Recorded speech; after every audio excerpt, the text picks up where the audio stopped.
Edi Rama me qeverinë në qiell, populli luftën buk, gënjerën dhe mashtron. Shikoni shifra zyrtare në çfarë gjendje është populli ndershëm. Shtresat e mesme dhe të varfërohen për ditë, banda e dështuar një pasuri koptare. Mua më kanë kërcënuar dhe me vrasje. Le të vinë po deshën. Nuk kanë frikë asje unë. Më kanë thënë bile mos vinë mas dite. Më kanë thënë dhe mos pi kafe kafenevet.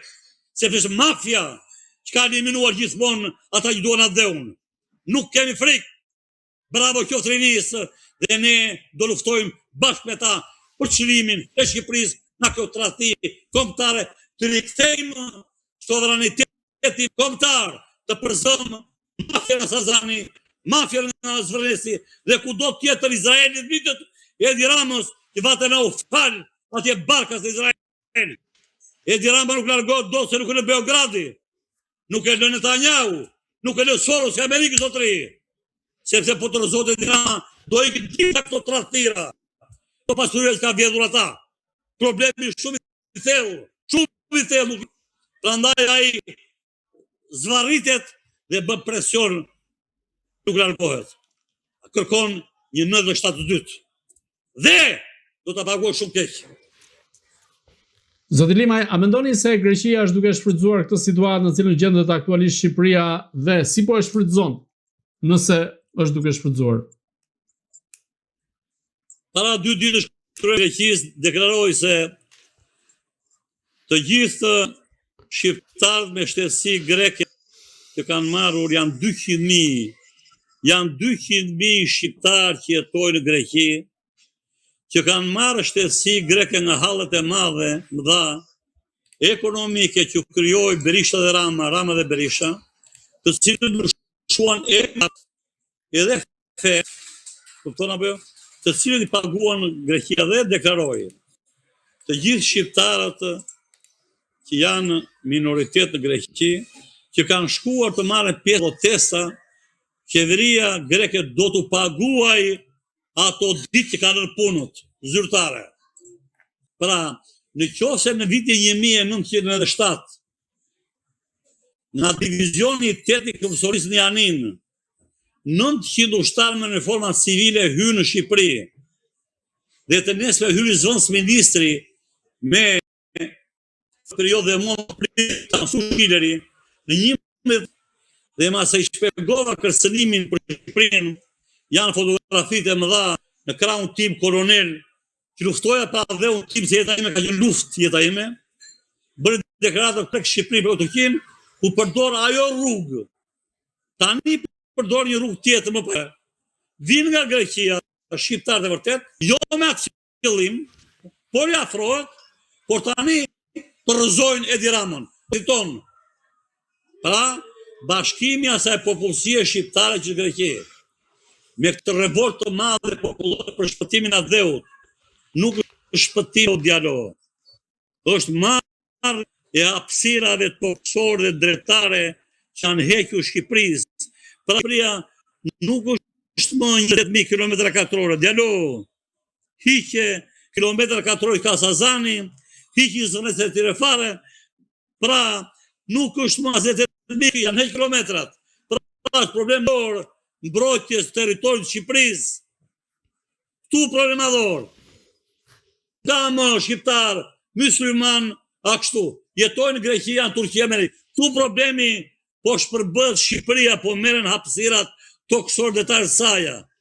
Shumë i thellë problemi. Tanajorinia ka kuptuar që të rësunu të bish.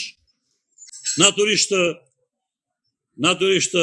kjo bisedë i zhvilloj me juve është në vazhdimin, janë përfmet që i thente më të ashtra, pasky se më paran në emisionin Tolerancja Foku, Televizion Plus i kam traktuar më me duke shpjeguar dhe duke parashikuar këto kërcënime dhe në fund që thirrja e mime e madhe që kërkoha Vlorës, Vlora që hodhin në det Italin, Vlora duhet të hedhë në det Edi Ramën. Është deklarat televizive. Populli i Vlorës do nga Vlora, unë ratë pale jam shqiptar, pas jam ronjatë, e filloi këtë revoltë dhe mori për masat e mëdha kombëtare. Mbi atë dheun nuk ka jetë. Vendin e shpëtojnë vetëm adhetarët patriot idealist, ata që vinë pushtet për të vjedhur dhe për krimin e mafjes janë tradhtar të kombit çdo vend. Dua të tregoj diçka që është e mundur. Në vitin 1971, shefi shtatmadhërisë turke ishte Kenan Evreni, me origjinën nga Lugina e shkëlqyer e Preshevës. Nga Selanik u shkoi në Istanbul dhe vazhdoi gjithë shkollat dhe mbriti shefi shtatmadhërisë turke Gjenerali me Katolik. Kushtetuta e Turkut kishte përcaktuar në numër 3 që nëse po qeveria kërcënon sigurinë kombëtare, do hyrë shtabi përgjithshëm. Kjo shpëtoi Turqinë. Dhe ai në mes të natës bëri grushtin e shpëtimit të shtetit dhe arrestoi gjithë qeverinë, gjithë këto partive dhe i çoi në ishull të Marmaras. Gjë e jashtëzakonshme dhe mas 9 muash u bën me referendum zgjedhje presidentit dhe populli turk e zgjodhi 2 herë president se shpëtoi Turqinë. Prandaj ky revolucion që ka filluar do përmbys të gjitha ligjet që janë bërë nga 92 deri tani, politike, ekonomike, sociale, diplomatike, kushtarake, të nivelin demokratik dhe ligjor për shpëtimin e vendit, vendosjen e barazisë para ligjit për gjithë shqiptarët dhe të rikthej bijt dhe bie e Shqipërisë që përzuri nga Shqipëria Edi Rama me genocidin ekonomik. Pra, kërkesa jonë është kjo si komunitet tani, që punojmë. Rrëzimi i Edi Ramës. Kërkesa nga SPAK-u, heqja e imunitetit dhe rrësimetia. Krijimi qeverie teknike pa pjesëtarë të partie ose që ka qenë drejtues partie. Vetëm nga intelektual dhe kuadro me nivela kombëtare. Mas 6 muajsh referendum popullor, pra ato që thash nga 92 deri më sot, për gjitha problemet politike, ekonomike, shoqërore, referendumi popullor do vendos çfarë do bëhet. Mas referendum popullor, që bie në masiviti, zgjedhjet përgjithshme ku populli të vendosi kush do drejtojë vendin dhe shkurtimi i deputetëve nga 140 në 80 deputet sa që takojnë sipas popullsisë, heqja listave të mbyllura, vendosja e shtetit ligjor, arrestime masive, sekuestrime të pasurive të gjitha atyre që nuk e justifikojnë si mas ardhurave që kanë me bordero. Dhe pensioni minimal 400.000 në muaj, minimalja, që burimet do kthehet nafta, që po videt, do kthehen mineralet, që ka dhënë mafjes botërore dhe populli shqiptar nuk merr as lek. Pra, është bërë një program i detajuar me objekte dhe me shifra. Janë pasuri kolosale, që jo 400.000, po mund t'i vej 600.000 pension minimal. Djalo, shiku, ne nuk marrim nga nafta, nga gjithë minerat, asnjë lloj leku. Asnjë lloj leku shqiptar. Mafja huaj me kryeministrin e Shqipërisë nga bërë marrëveshje e fshefta. Vend shumë i pasur, vendi më i vjedhur botë në raport me sipërfaqen dhe popullsinë. O Shqipëri dhe shqiptarë, të shpëtojmë atë dhe unë. Duke qenë se shteti shqiptar dhe populli shqiptar më ka arsimuar 16 vjet shkolla brenda dhe jashtë shtetit, jam shumë borxhli dhe më ka besuar detyra kyçe ajo luftë e jashtëzakonshme që bëm ne gjatë luftës së ftohtë, që është libri 8 imi, shikoje, lufta e ftohtë e Shqipëria 43-90, libri imi 8, të cilat shmangëm çdo lloj befasie strategjike për kërcënimet politike dhe ushtarake që vinin nga shtetet objekt zbulimi, Jugosllavi, Greqi, Itali, Bashkimi Sovjetik dhe NATO, pra Amerika, na e bën vetë shqiptarët.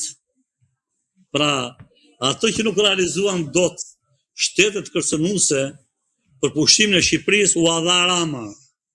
U dha Sazanin që Italia ka patur dëshirë të jashtëzakonshme jetësore dhe pjesë të tjera, Greqisë po jep detin, Izraeli po më fara, pra kuptoni ato që nuk bëri tradhtare jashtëm, armiku jashtëm, na e bën tradhtar të Shqipërisë me lekët tona. Pra ne paguajmë qeverinë me gjakun ton, jetojnë në qiell dhe aty që bëra armiku e bën këta i dhanë hapësira detare detoksorëve të huajve.